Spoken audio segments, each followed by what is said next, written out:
Halo Sobat Edsen, salam pintar. Bersama saya Kak Alex, tutor biologi edsen.id.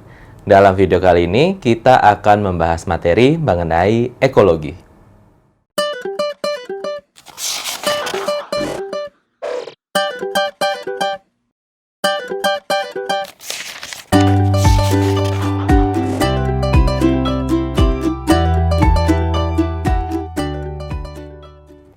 Sobat Edsen, sekarang kita akan melanjutkan pembahasan untuk ekologi, yaitu untuk submateri ekologi populasi.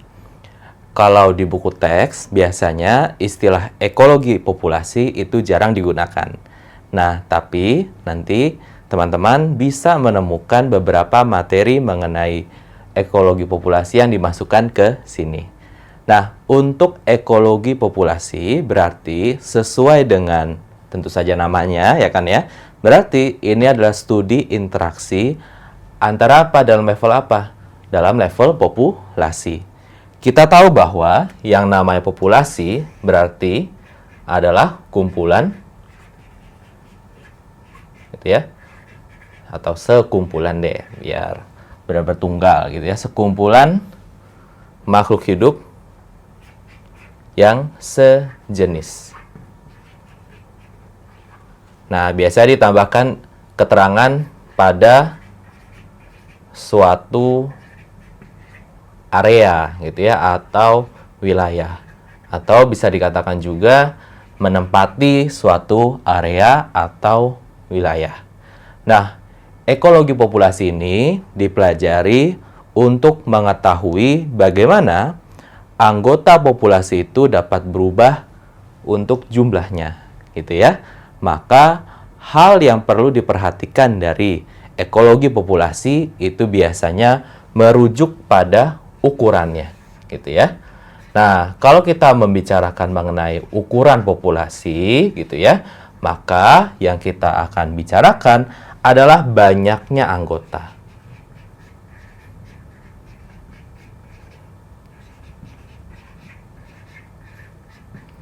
Nah, dengan demikian teman-teman, dalam ekologi populasi kita mengenali istilah seperti densitas. Nah, densitas seperti yang mungkin teman-teman sering dengar di fisika gitu ya. Densitas ini pada dasarnya merujuk pada kepadatan gitu ya. Nah, dengan demikian densitas itu berarti adalah jumlah individu pada suatu area. Ya, densitas atau kepadatan adalah jumlah individu yang menempati suatu area atau wilayah. Nah, maka jumlah individu yang kita sedang bicarakan di sini tentu saja merujuk pada anggota populasinya. Ya, misalkan dalam satu ukuran wilayah yang sama, katakan di sini ada satu unit gitu ya dengan satu unit. Kita bandingkan yang sini A dengan yang B. Yang B kira-kira juga sama nih, satu unit dengan satu unit. Nah, katakanlah misalkan ini adalah suatu bidang lapang gitu ya. Nah, di sini di A gitu ya, tanah lapang A, di sini ada 5 ekor kambing. Nah, kemudian untuk di B gitu ya, ada segini. Nah, berarti yang lebih padat yang mana? Tentu saja adalah yang si B gitu ya. Densitas atau kepadatan populasi B itu lebih tinggi dibandingkan dengan si A. Studi ekologi populasi itu nggak terbatas hanya di alam liar, gitu ya. Kita menggunakan konsep ekologi populasi juga untuk manusia. Maka kaitannya kalau ke manusia, maka itu yang kita kenal sebagai kepadatan populasi manusia, gitu ya. Jadi konsepnya kurang lebih sama.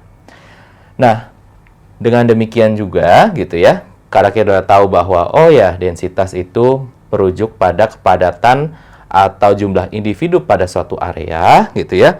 Maka di sini akan memperlihatkan suatu pola. Oke ya, memperlihatkan suatu pola. Nah, pola apa sih? Nah, pola sebarannya gitu ya. Pola posisi anggota populasi di suatu wilayah. Oke ya. Jadi, memperlihatkan pola dispersi gitu ya. Dispersi atau sebaran. Oke. Untuk pola dispersi di alam, nah di sini kita kenal ada 3 model. Oke ya. Nah, model yang pertama itu yang kita sebut sebagai yang pertama clumped dalam bahasa Inggris ya. Kemudian yang kedua adalah uniform. Dan untuk model yang ketiga, ini adalah yang kita sebut sebagai model random. Oke, nah apa sih yang kita sebut sebagai pola dispersi clumped, uniform, dengan random? Gampang aja gitu ya. Kita tinggal terjemahkan atau kita lihat dari maksudnya. Oke, kalau kita merujuk pada pola dispersi yang clumped gitu ya, maka artinya dia bergerombol. Oke, jadi kalau misalkan di sini ada suatu wilayah, kita bikinin kayak yang tadi ya. Misalkan di sini ada satu wilayah, nih, gitu ya, di suatu unit tertentu. Nah, kita lihat anggota populasinya. Nah, dia bergerombol nih. Nah, gitu ya. Oke, jadi dia berkumpul di satu sub area atau di satu titik. Oke, itu yang kita sebut sebagai clumped atau bergerombol. Contohnya gimana sih kalau yang clumped? Nah, teman-teman bisa misalkan lihat gitu ya, cendawan gitu ya, atau jamur makro atau fungi makro gitu ya, yang tumbuh di batang gitu ya. Nah, bergerombol tuh. Nah, kemudian teman-teman juga bisa melihat ada serangga gitu ya. Serangga yang bersarang. Oke ya. Dia kan ngumpul tuh di satu tempat. Kemudian teman-teman juga bisa lihat, oh karena di bagian kalau misalkan ini adalah petak kayu gitu ya. Nah, teman-teman bisa melihat lumutnya di satu tempat atau satu area yang sama gitu ya. Nah, jadi dia bisa berupa misalkan lumut gitu ya, yang tumbuh berkelompok gitu ya. Nah, kenapa? Ya, karena kalau kita pikir-pikir kenapa mereka bareng-bareng? Karena mereka punya kebutuhan yang sama, ya kan ya. Lumut memerlukan kadar air atau kelembapan tertentu. Jadi kalau di situ ada yang dia cocok, ya udah dia bakal ngumpul tumbuh di situ. Ngerti ya? Nah, jadi itu yang kita sebut sebagai clumped atau bergerombol. Bagaimana dengan yang uniform? Nah, kalau uniform artinya adalah seragam gitu ya. Tapi seragam di sini bukan benda ya. Nah, jadi untuk uniform atau seragam, nah di sini berarti jarak antara satu anggota dengan anggota lainnya itu punya jarak yang hampir sama gitu ya, sama atau hampir sama. Jadi kalau misalkan kita gambarkan polanya gitu ya. Nih, gitu ya. Nah, jaraknya itu sama. Oke, kira-kira kayak gini. Nah, kondisi apa sih yang memperlihatkan dia kondisinya bisa uniform? Nah, biasanya kalau seperti ini, maka hubungannya dengan interaksi, gitu ya. Kalau ini hubungannya lebih kepada interaksi. Misalkan apa? Misalkan teman-teman tahu bahwa ada tumbuhan tertentu yang dapat menghasilkan zat kimia tertentu untuk kasih jarak, ya kan ya. Nah, itu yang kita sebut sebagai alelopati, ya kan ya. Jadi, tumbuhan alelopati akan menghasilkan alelokimia, ya kan ya, untuk menghalau pertumbuhan, gitu kan ya, atau mematikan tumbuhan yang di sekitarnya. Gitu. Misalkan ini sama semua nih, ya kan? Ya tentu saja nanti akan memperlihatkan jarak tertentu. Jadi, di sini contohnya bisa tumbuhan alelopati. Kemudian bagaimana untuk yang hewan? Kalau yang hewan, gitu ya, Nah, di sini biasanya memperlihatkan perilaku teritorial, gitu ya. Maka dia punya kawasan tertentu yang dia kuasai, gitu ya.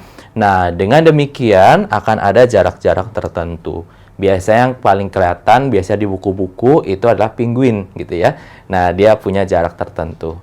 Nah, kemudian untuk yang selanjutnya di sini adalah pola yang random. Teman-teman pasti bisa kebayang ya kayak gimana.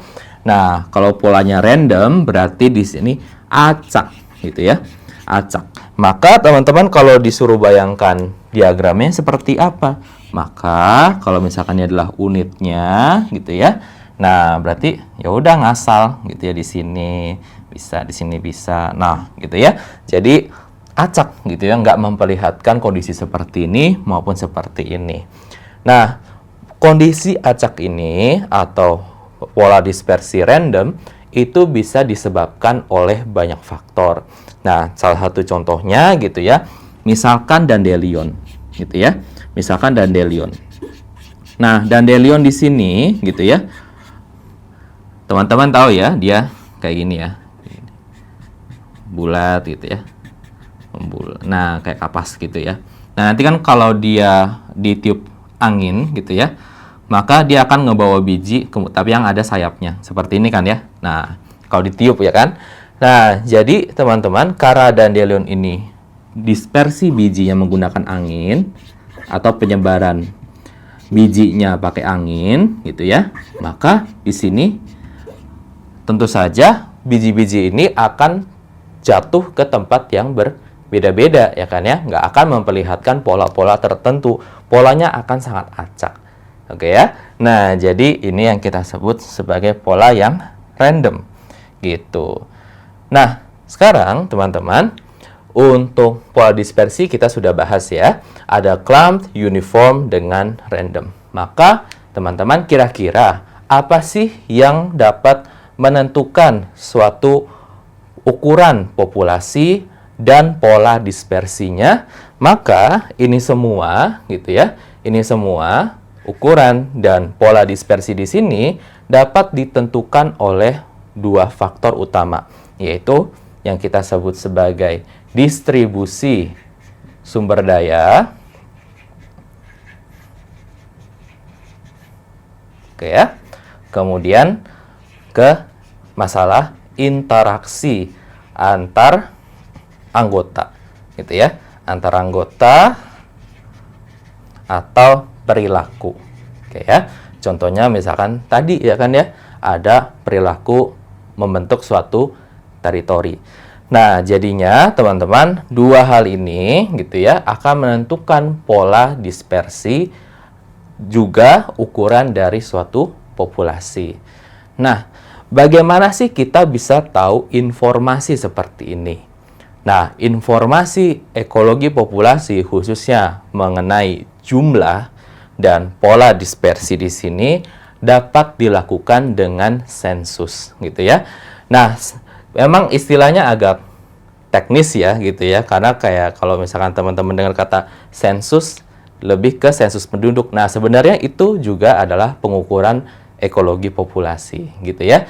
Jadi, untuk ukuran seperti ini gitu ya, kita bisa lakukan sensus atau kita bisa menghitung gitu ya. Nah, tapi kalau misalkan teman-teman mengukur populasi, katakanlah paling gampang adalah kelas teman-teman. Mudah kan ya? 1, 2, 3 dan seterusnya. Bagaimana dengan kondisi di lapangan?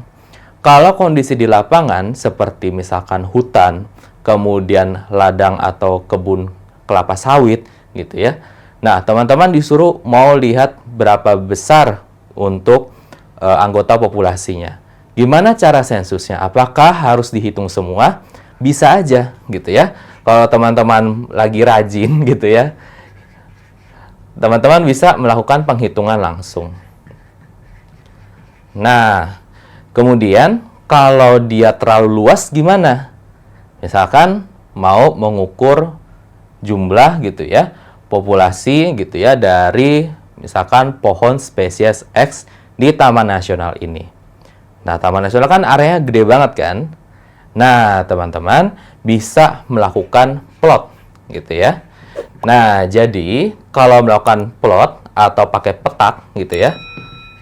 Nah, jadi kalau misalkan teman-teman punya wilayah taman nasional kayak gini gitu ya.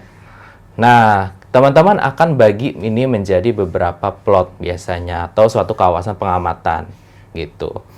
Nah, teman-teman biasa akan bagi lagi menjadi beberapa subplot gitu ya. Di sini gitu ya, bagi lagi. Nah, teman-teman lakukan penghitungan nih. Oh, misalkan saya mau kotak yang ini sama kotak yang ini. Kemudian dirata-rata, kemudian langsung dikalikan aja ada berapa. Jadi kita bisa tahu perkiraannya. Kira-kira ada berapa sih gitu ya. Maka kita bisa bilang ini adalah suatu prediksi gitu ya atau perkiraan. Angkanya memang nggak pasti, tapi ini diterima untuk penelitian gitu ya. Jadi bisa plot atau petak. Bagaimana caranya kita menghitung populasi ikan di suatu perairan? Misalkan di kolam. Apakah kita harus ngejar ikannya semua? Kita hitung satu-satu. Yaitu secara studi boleh ya kan ya. Tapi akan menyulitkan ya kan ya. Dan bisa mengancam populasi kalau itu adalah populasi alami ya kan ya. Kita angkat ikannya bisa mati. Nah, maka kita bisa melakukan konsep capture recapture gitu ya. Nah, jadi di sini kita tangkap kemudian kita tangkap ulang. Nah, maka sensus yang dilakukan di sini adalah kalau teman-teman mancing gitu ya, dapat ikan di suatu danau. Nah, ikannya akan diberikan tanda. Tandanya bisa macam-macam. Bisa siripnya dipotong atau diberikan marker gitu ya. Kalau serangga misalkan dikasihkan kutek gitu ya. Nah, jadi ketika teman-teman melakukan pemancingan atau penangkapan kembali, nangkep gitu ya. Nah, teman-teman tahu, oh ini yang tadi saya tangkap, oh ini tadi yang belum saya tangkap gitu ya. Nah, jadi itu yang namanya capture recapture. Nah, ini kira-kira adalah pengantar untuk ekologi populasi. Nah, studi mengenai ukuran dan pola dispersi ini akan sangat penting untuk mempelajari yang kita sebut sebagai dinamika populasi. Materi mengenai dinamika populasi akan dijelaskan pada video berikut. Nah, Sobat AdSense, sampai di sini dulu video pembahasan materi mengenai ekologi. Sampai bertemu di video berikutnya, semoga bermanfaat. Salam pintar! Sekian Sobat AdSense untuk video pembelajaran hari ini. Sampai ketemu lagi di video belajar berikutnya. Jangan lupa aktifkan notifikasi untuk video terbaru kami ya. Sobat AdSense juga bisa mengunjungi adsense.id dan temukan ribuan video pembelajaran. Sampai jumpa Sobat AdSense, salam pintar!